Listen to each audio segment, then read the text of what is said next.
First national space day কিন্তু হয়েছে touching life while touching the moon, India's space saga.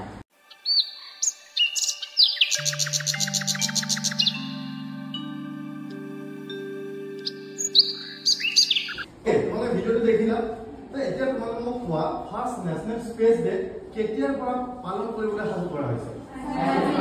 আজি কিমান তাৰিখ 23 আগষ্ট বঢ়িয়া আজিৰ দিনটোৰ বিশেষত্ব কি তোমালোকে জানানে 2023 চনৰ আজিৰ এই বিশেষ দিনটোতে চন্দ্ৰযান 3 সফলভাৱে বিক্ৰম লেণ্ডাৰৰ সহায়ত চন্দ্ৰপৃষ্ঠত অৱতৰণ কৰিছিল মহাকাশ অন্বেষণৰ গুৰুত্ব মহাকাশ অন্বেষণৰ জৰিয়তে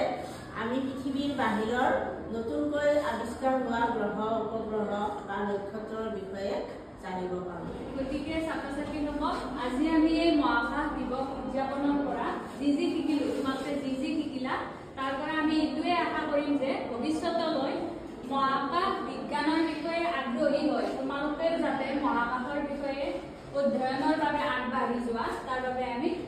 নিৰীক্ষণ কৰাৰ কাৰণে গৱেষণা কৰাৰ কাৰণে এখন যান পঠাইছে এই যানখনৰ নাম কোনোবা ক'ব পাৰিবা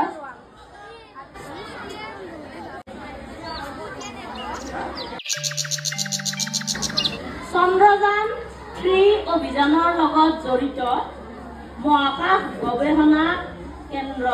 সতীশ ধাৱন মহাকাশ গৱেষণা কেন্দ্ৰ আমি আটাই জানো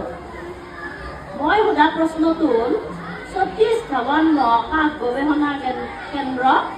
ক'ত অৱস্থিত